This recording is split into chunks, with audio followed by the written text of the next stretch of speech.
We just stepped on their face with a hobnail boot and broke their nose. We just crushed their face. What's up, guys? Welcome back to the Glory UGA podcast, brought to you by our great friends at MyBookie. All you diehard Georgia fans out there, go ahead and subscribe to this channel right now. Like, comment, get those notifications set up so you don't miss any of our content designed for you guys, most diehard Georgia fans out there on planet Earth. But today on the show, we've got some big recruiting news to discuss. I know that we just wrapped up the 2025 recruiting class a couple weeks ago. We did a video on that, breaking down every single player in Georgia's 2025 class, number 2 ranked 2025 recruiting class. So if you missed that, go check that out. But Kirby and staff are already, and have been for quite some time, hard at work on Georgia's 2026 recruiting cycle. And that is where we pick up today here on the show, because there was a massive development as it pertains to Georgia's 2026 recruiting class over the weekend, as Jared Curtis, who, if you're not familiar with that name, is the number 1 quarterback in all the land in the 2026 class. He has now officially whittled his list of finalists down to 2. It was 6, then it was 4, now it's down to 2 finalists, and you guessed it, the Georgia Bulldogs are one of those 2 finalists. But before we dive into exactly what that means and how excited you Georgia fans should be about that, let's first rewind. Let's go back and look at how we got to this point in Curtis's recruitment.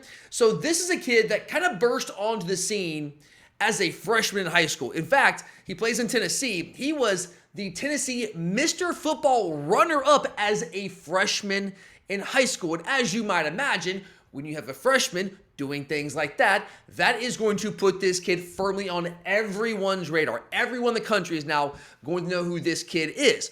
And so since that point, really, Georgia has been recruiting this kid exceptionally hard. So much so that we were able to earn his commitment just about this time last year, about a couple weeks in about a couple weeks, it'll be a full year since we got his commitment in like mid-March last year. I think it was like March 12th or something like that. So yeah, he was committed to Georgia once upon a time. But since he's now talking about recommitting or committing all over again and making his final choice, we know that somewhere down the line, he decommitted from Georgia. And that's what happened back in October during the 2024 football season.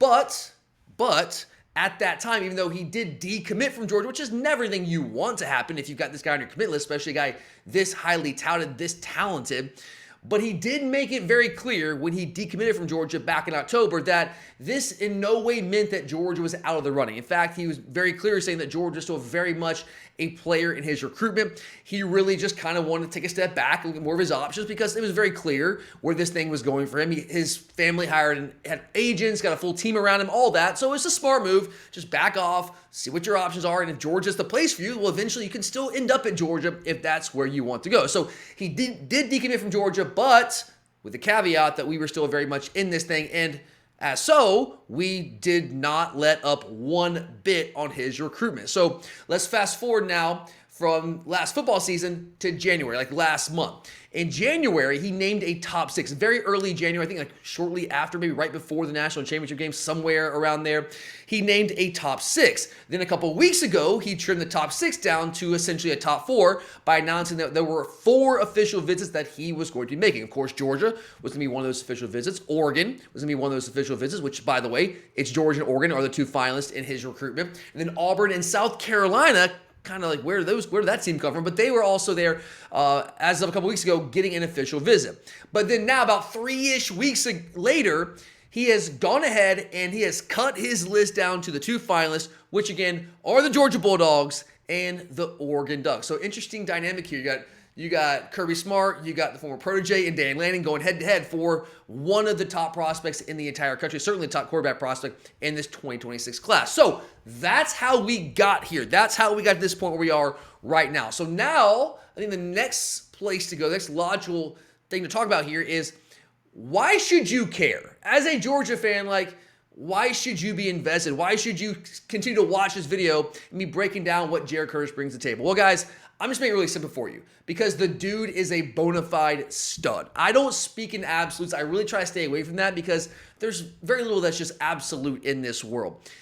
So I don't really believe in the term can't miss prospect, but in terms of can't miss quarterbacks, if you want to use that, even though I don't necessarily believe in that term, I think Jared Curtis is about as close as you can get. He's one of those kind of guys coming out of high school. And the list of what this guy does well, guys, I mean, it's off the charts. If you just turn on the tape. Just turn on the tape. Obviously, I've been familiar with this guy for a while because he was committed to Georgia back in March, and I wouldn't familiarize myself with his game back then. And you turn on the tape, and immediately you're like, okay, I see it. I got you. Now, the thing is with Jared Curtis, there's no junior tape out there right now. With a guy like this, you don't really need to put junior tape out there because you're not trying to get the best programs in the country to pay attention to you. They're already paying attention to you. So you can go back and there's freshman tape, there's sophomore tape, and you can see, certainly on the sophomore tape, he took steps from where he was as a freshman. There's still some polishing up in his game that he needs to continue to make as he moves forward to the college level. But hey, man, just turning on the sophomore tape, you see all the tools that you need to see to think this guy is going to be one of the next big things as a quarterback at the college level. You see him being able to throw from ridiculous arm angles. He does the off-platform stuff. Like, think about all the things that you expect modern quarterbacks to be able to do. He does all those things, and he does them all at an extraordinarily high level. So again, throw from different arm angles, throws off platform, has the effortless like flick of the wrist arm strength, so he can push the ball vertical with ease and with accuracy as well. He's really good. I think he's really accurate in the middle of the field. He has the ability to layer throws, so he can put the touch on the ball. He's also got very, very good athleticism. I don't know if I would categorize him as a true dual threat quarterback, but he has that level of athleticism where he can create outside the pocket. You can do some design QB run stuff with him. He can escape the pocket on third and long and pick you up a first down with his legs. Like, he can do those kind of things. Now, is he going to be the feature part of your run game? Like, no, he's not going to be like what Lamar Jackson was back at Louisville back in the day. No, he's not going to be that. But I would equate him in terms of his athleticism. Let's try to think of somebody who played this year. Maybe like a Will Howard, that level of athleticism from Ohio State this past year. So he's got the athleticism, which allows him to create outside the pocket. He's really accurate on the run, which is also really important if you're going to have that type of athleticism. And then he has that just knack for making the seemingly ridiculous play be routine. And I don't want to call him like Patrick Mahomes or Josh Allen because that's crazy to talk about now for a guy that's in high school. But in terms of the things that make those guys special, what separates them from just your rank and file NFL quarterback, Jared Curtis does a lot of those things. Not to that level yet. He's got a long way to go to get that point. I'm not trying to tell you he's the next Patrick Mahomes. That's not what I'm telling you. What I'm telling you, though, is that he is a modern quarterback in every sense of that term. He can do all those things that you want modern quarterbacks to do. And again, he does it at a very, very, very high level. So I think he does. Going back to not speaking absolutes, but thinking that this guy is going to be a big-time quarterback, I think he has all the tools and all the makings of being the type of quarterback that can come in very early in his career as a college player and make a strong impact. A guy like maybe Trevor Lawrence at Clemson, maybe Caleb Williams at Oklahoma back in the day, not that long ago, I guess. But those kind of guys that come in and make impacts and are difference makers early on in their college careers. And like we know, guys, if you follow Georgia recruiting, we have been in it for guys like this pretty routinely, on a fairly routine basis, but it's been a minute since we've actually landed one of them. I guess you could say it was Justin Fields back in the day. I was at the 2018 class was the last one we actually landed. Been in it, but haven't landed them. It's time to change that, guys. When you were this close, we've been that, like, even just obviously most recently, Dylan Raiola back in last year's recruiting class. That guy was committed to Georgia. Then at the last second, ends up spurting the dogs, goes to Nebraska. We all know that story. We want to rehash all that. But we've been very close, as close as you can get. Like Dylan Raiola's entire family relocated from Arizona to Beaufort High School so they could be close to Georgia, close to UGA, so get up there as much as you wanted. And then the last second, they decided to go elsewhere. So we have literally been as close as you can get to landing one of these guys without actually landing one of them. So it is time to finally change that dynamic. And that brings us to the final and probably most important part of all of this. So yeah, he's awesome. Yes, he was on Georgia's commit list once upon a time. He decommitted in October. All of that, we've now established all that. But none of it matters if Georgia doesn't ultimately land this guy. Like, let's just be real. We've got to land him for any of it to actually matter. So the obvious question does become, can Georgia finally close the deal on one of these type of quarterbacks, one guy the caliber of Jared Curtis? And obviously, when you're talking about a player like Jared Curtis, the number one quarterback in the country according to the On3 industry rankings, NIL is going to be a major part of this, right? Like that's going to be a component, a major component of this. It almost certainly has to be. And I think on the surface, I've heard from some listeners out there in the past couple of days when I initially tweeted about this, when I saw it over the weekend, I guess I saw it on Saturday.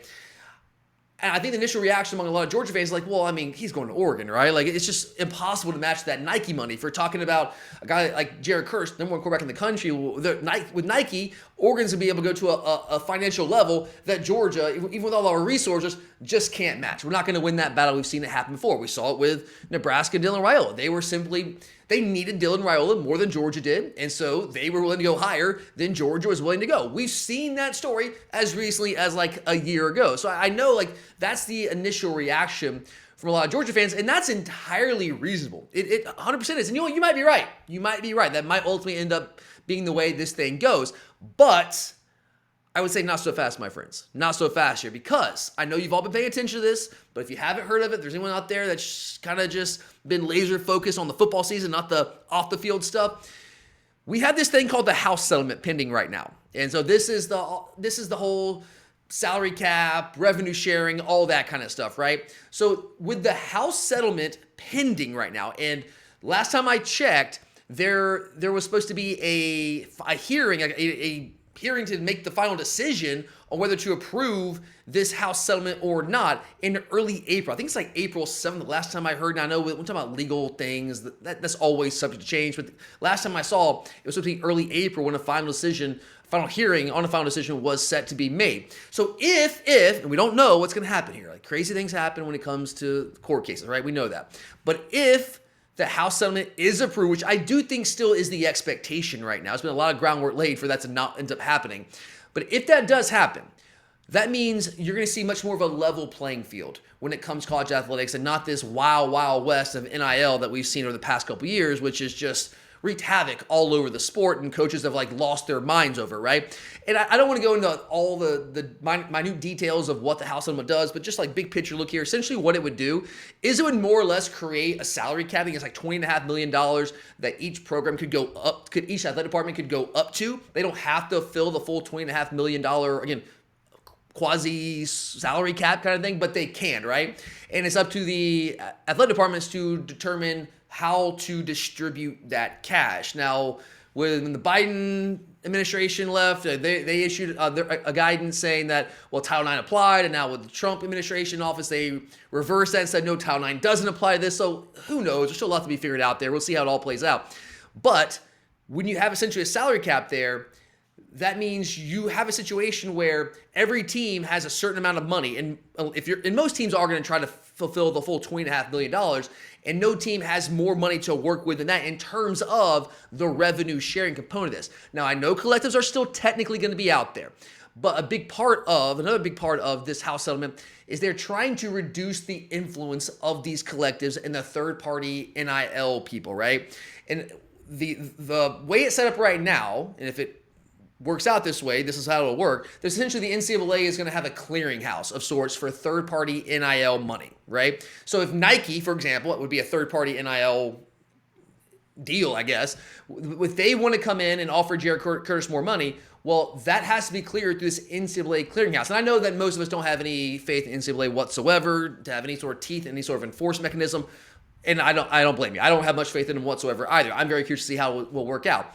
But the idea is that when we're talking about NIL, it's truly going to be about name, image, and likeness, which is what the original intention was, right? Where you have to basically provide services in order to get compensation for it. So if Nike wants, they can get creative. If Nike wants to like hire this guy and create some like, I don't know, not a shoe line, but have him basically serve as a sponsor of theirs and use his name, his image, likeness, all those kind of things, right? They can strike a deal with them there, but it has to be legitimate. It can no longer be pay-per-play. You can't have Phil Knight just be like, hey, I'm filthy rich, I'm a billionaire, here's however much money you want, here's a blank check, go do what you want with it. Curtis would have to actually provide services to receive that funding or it would not get approved. So I do think that at least levels the field to a degree. Again, Nike can get creative. If they want to bring this guy on and hire him, like, sure, I guess they could ultimately do that, but it would have to get approved by the NCAA. So it just wouldn't be as easy to funnel Nike money, Phil Knight money into this as maybe it has been in recent years. So that could neutralize the Nike NIL money to a degree. But you also can't think about this too. We cannot lose sight of the reality that with these two finalists, he was only committed to one of them once upon a time, and that one school was Georgia. Now, that is not necessarily going to be a decisive factor here, but what it does tell us, what it's instructive with, is telling us that there's obviously something he really liked about Georgia in the first place. There was a reason he committed to Georgia about a year ago from where we are now, right? There was a reason. There's something he liked there. And you have to imagine a lot of those reasons are still there. The same offensive coordinator is still here. Whether you love him or hate him, Mike Bobo is still here. He was a big part of why he committed in the first place, right? Kirby Smart is still here. Our quarterback situation is still largely what it was, what we thought it was going to be when he committed. So I don't think you can lose sight of that. And I think proximity also helps here. So he's a Tennessee kid, basically Nashville. And look, if you get big money from whether it's revenue sharing, NIL, whatever, yeah, you can fly your family out there. Maybe you can buy them a condo or something. So maybe it neutralizes the proximity advantage that Georgia might have to a degree. But it's still where we are right now, based on what we know right now. It would be far easier for his family to get to games, easier for him to go home, all those things. So proximity probably could factor into Georgia's favor here, because it's not like it's Georgia or Texas. Well, Texas is not that much further away from Nashville than Georgia. It's a little bit, sure, but not that much. We're talking about the Pacific Northwest. That is a trek, guys. That's a trek. And it's not just the financial part of it. It's like if his family wants to stay in Nashville, guys, it's just exhausting to constantly traveling back and forth to Nashville and Oregon, however that might end up. So I do think proximity could help Georgia out here. And again, I know I mentioned it. I'll say it one more time here, and just a trigger warning. All you Bobo haters out there, you might want to go ahead and close your ears. But from all accounts, Mike Bobo has been a major part of this recruitment. Now, you might be of the mind, I know my co-host on the audio side of things is Curtis. He's of the mind that, I don't care if firing Bobo costs us Jared Curtis, that's a price I'm willing to pay because we didn't get rid of Bobo that much. And you guys might feel the same way, okay? And look, you might end up being right. But the reality is, it's seemingly becoming more and more the case that Mike Bobo is not going anywhere this year, despite what a lot of people want to end up happening. It doesn't seem like now we're sitting here on February 23rd. If Kirby has not made a move yet, I highly doubt that is going to happen. You can feel whatever way you want to feel about that, but it doesn't seem like it's going to be happening this year. But when it comes to Jared Curtis, that's actually good news because his family reportedly loves Bobo.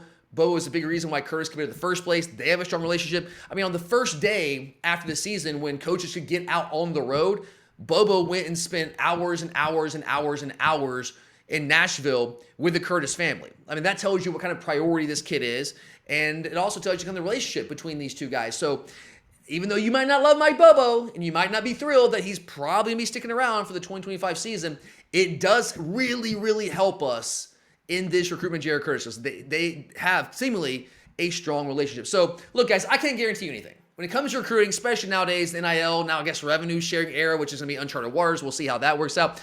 You can't guarantee anything when it comes to recruiting. It's always been the case. Now it's even more so the case, right? So I can't guarantee you that Jared Curtis is going to end up in Athens. Look, he probably doesn't even know that himself right now. So he has an official visit to Oregon set up on June 6th, and we get the last visit, which I do love. Not necessarily a decisive factor, right? But it does help with the final visit, the final word. Has his official visit set up to Georgia the next week on June the 13th. So it's going to be a minute. He's announced his final two. Could he move up the process and just go ahead and say, I'm tired of this, I just want to end it before official visits? Sure, I guess he could at any point. He's been to both these places. He's been to Georgia a ton. So that could happen. But as of right now, I think the expectation is he's going to take those final two visits, Oregon on June 6th, Georgia on June 13th, get with his team and make a final decision. So we'll see how it plays out. Can't guarantee anything, but what I can tell you is that the fact that the competition has now officially been cut in half, we're down to two teams, that is big news for Georgia when it comes to recruitment of the number one quarterback in the country.